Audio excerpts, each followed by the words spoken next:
Our world is a very difficult place to hide. We all have that private life. And I'm not talking about privacy laws and whether people are allowed to walk in your house or whether people are allowed to look at your phone. What I'm talking about is just the semblance of being able to look up something sensitive to you without having the whole world know you're looking it up. That is something we are all entitled to, and that is something that nobody should feel embarrassed or ashamed to do. And I want to share with you 3 tools that exist in today's digital world that allow you to still hide in plain sight when you choose to hide.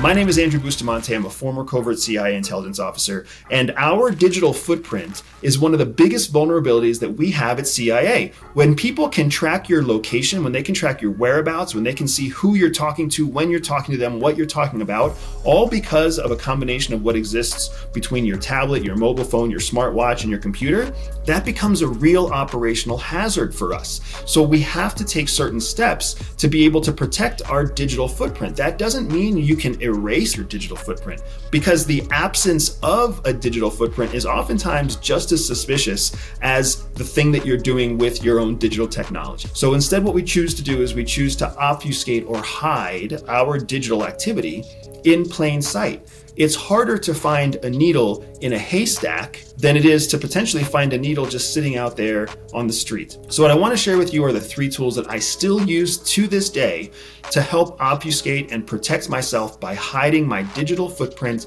in plain sight. Now, before I give you these 3 tools, I want to take a moment to thank today's sponsor. Today's sponsor is Aura. Aura is a cybersecurity company for the everyday person, and I personally love and use Aura to protect myself and my digital information. They give me a very convenient dashboard that I can use to check things like my financial records, my dark web presence, what data brokers may be using my information. They even give me an opportunity to check my credit score.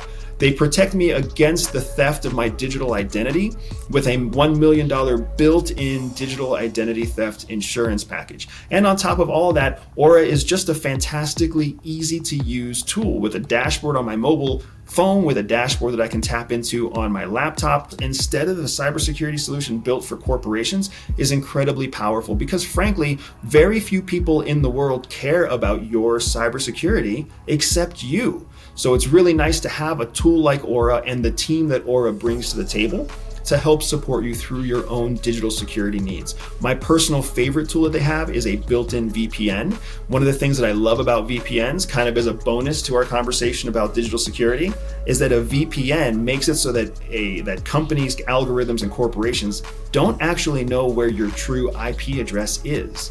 So instead of being where you actually are physically located, whether it's your computer on your own home Wi-Fi, a VPN obfuscates your actual physical location. That can be incredibly valuable when you're trying to protect your own digital footprint. So Aura's VPN and Aura's ability to take me off the dark web make me a huge fan of the services they provide. So if you want to take a look and see what Aura can do for you and get a complimentary 2-week free trial offer to use Aura's full suite of services, I absolutely encourage you. Click on the link below or visit aura.com/everydayspy. Take a look, click the link, see if they're a good fit for you. Make sure you click on that 2-week free trial offer and take a look at what Aura can do for you. Now, the 3 tools that I use to this day, every day, that I learned from CIA to hide in plain sight with my digital information are the following. First, the Incognito browser that exists on your primary browser system. Now, your Incognito browser might be through Chrome or it might be through your laptop. What that does is it actually is a cleansing tool. It doesn't work the same way as a VPN where it hides your IP address, right? A VPN will actually make it look like you're logged in from somewhere you aren't. What a private browser or an incognito browser does is it automatically destroys all the cache of information that's saved on your browser session when you close the window.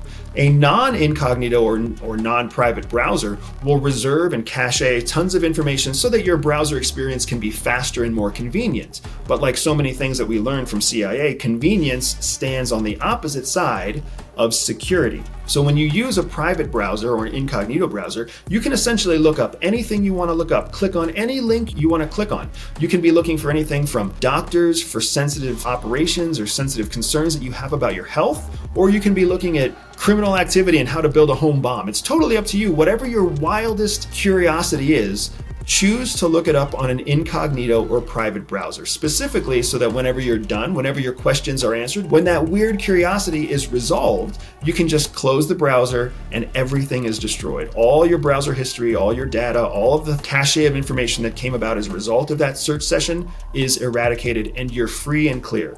Now, I get it. Like, nobody wants to be embarrassed by when their wife or their boyfriend or their mom or their dad asks them, why were you looking up pipe bombs? We all just sometimes look up weird things. It's just what we do. Please get out of my search history.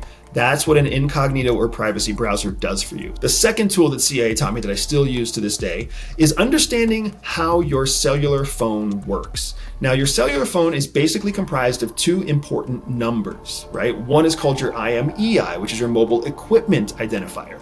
Every phone is a piece of equipment and it has a custom IMEI. Every service plan that you use to connect to the cellular network has an ISMI, which is a subscriber mobile identifier. Each of these numbers are unique, right? Your SIM card essentially is your subscriber identifier, and your phone itself is your equipment identifier.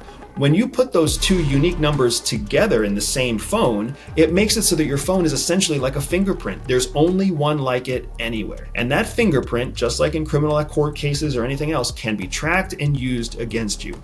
So you need to understand that whenever you're on your phone, not only is your phone connected to the internet and connected to all the identifiable things on the internet, but it's also in and of itself a unique identifier that aligns exactly to you. So the best way to kind of obfuscate what you do with your phone and on your phone is not necessarily to change your SIM card or to put your SIM card into a different phone, because what you're doing is you're still taking these unique identifiers and you're just moving them around. It's still attributable. The word that we use on the professional side is attributable.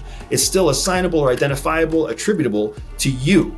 Instead, what I would recommend you do is you get a completely different cell phone and a completely different SIM card. Now what you have is a new ISMI and a new IMEI that work together in a separate device. So you would have two cell phones, essentially a personal phone and what we in the inside call an operational phone, which is sometimes called a bat phone, which is professionally called a misattributable or misattrib phone. It means that that phone is still trackable, traceable, and observable, but it's not attributable to you. Right? So it's a phone that works, it's a phone that can be tracked, it's a phone that can be monitored, but it doesn't necessarily align itself specifically to you and the person that you are every day. Now, if you wonder, why would I have a second phone? Why would I use an ops phone? There's a lot of different reasons besides being a drug dealer. Trust me, right? I have a misattributable phone that I use for a number of personal contacts because my personal phone is something that's searchable and something that's discoverable out on the open internet. I've used my personal phone for years. I've been using it, the same phone number since 2007. So every service I've ever signed up for, every person I've ever talked to, every contact I ever had before I ever started a business still has my personal cell phone number. So if I get rid of that cell phone number, I actually lose all of my family, friends, and the people I care about, along with the people that I don't want to hear from. So instead, I just get a completely separate phone, a whole separate phone number and a whole separate phone. And this becomes my personal business phone. Nobody has that number. Nobody can get that number unless I give it to them. Now, there are various services that you can use because, for example, if you go to Sprint or T-Mobile or Cricket or whoever, if you go there, oftentimes you actually have to attribute yourself to the service plan that you're signing up for. You have to show an ID, you have to show a credit card, you have to sign up, and all of a sudden you might have two phones, but both phones are searchable and both phones are attributable to you. That is defeating the purpose. You don't want to have an ops phone that's attributable to some other entity besides yourself, even if you use a fake name. Here's a special hack for you. I want you to look up the Google Fi service. Google Fi, Google Fi. That is a service that allows you to actually sign up to get a phone and a SIM card. They are both provided by Google. They are both on the Android operating system. So if you don't like Google, that sucks. However, you can sign up and get your phone with nothing more than an email address. You can order a phone and a SIM card, and you can call it anything you want. You can call it This Is Nobody's Phone. You can call yourself Bob Jones. You can call yourself Nancy Panancy. It doesn't really matter. The truth is that becomes a truly misattributable phone. right? A phone that's paid on a separate ledger, that's assigned to a different address, that does not at all overlap with you. And now you have a true BAT phone, a true misattrib phone, a true operational phone, completely separate from your primary phone, right? Maybe you want to go, you know that you have to see a proctologist. You want anybody to know you're going to go see a proctologist.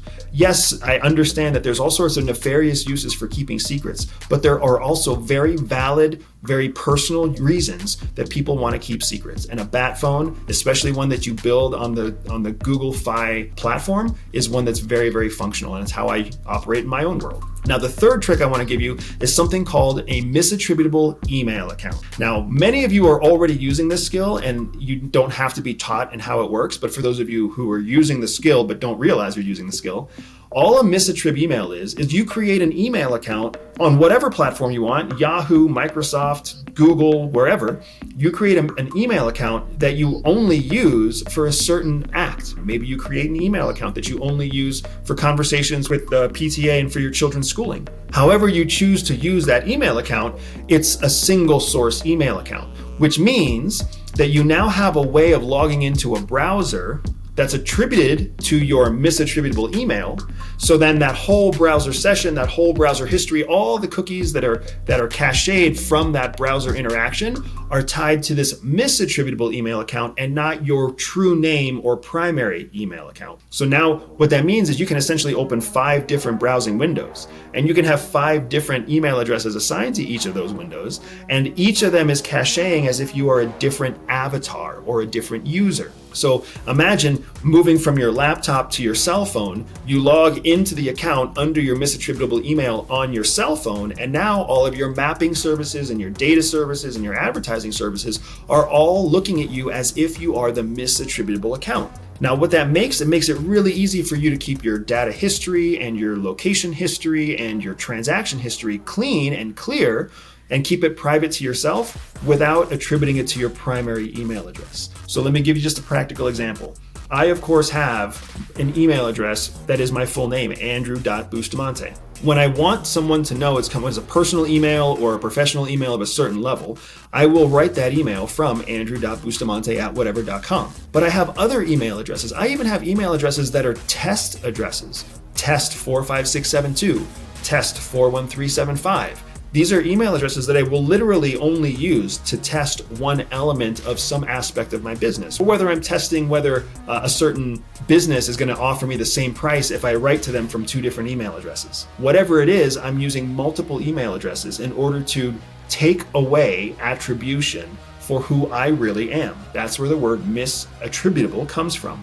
It's still a real email address with a real person behind it, but now it's misattributable. So if you're looking for a way to stop the phishing emails from getting to your personal email address, I would encourage you to immediately create a new email address and use it like your misattributable email. If your name is Bob Jones, create a second email that's called Not Bob Jones, right? Whatever you want to do. And use the Not Bob Jones email address anytime you're clicking on a free offer, anytime you're exploring a new vacation destination, anytime you sign up for something for free. Use Not Bob Jones. Let that email account become essentially a trash can for all the marketing emails and the phishing emails and the scam emails. Let it all go there so that you're protecting your actual attributable personal email. When you combine all 3 of these tools together, a separate cell phone that's operationalized and not attributable to you, especially when it's logged into a misattributable email address that you created for yourself, and you use both of those things along with an incognito browser on your cell phone or on your laptop, now you are essentially as invisible as you could possibly be. Invisible from all of the data brokers trying to sell your information. You're even technically invisible from the law enforcement elements who might be collecting bulk data on your community for various reasons. And you're not doing it because you're trying to be villainous or do something evil. You're doing it because your privacy is something that's yours. You deserve to protect yourself. You deserve to keep your information to yourself. Nobody needs to know what health concerns you have. This is something that you are entitled to do by law. I just want to tell you how CIA taught me to use it and how I still use it today in my everyday life. Godspeed, good luck, and stay invisible.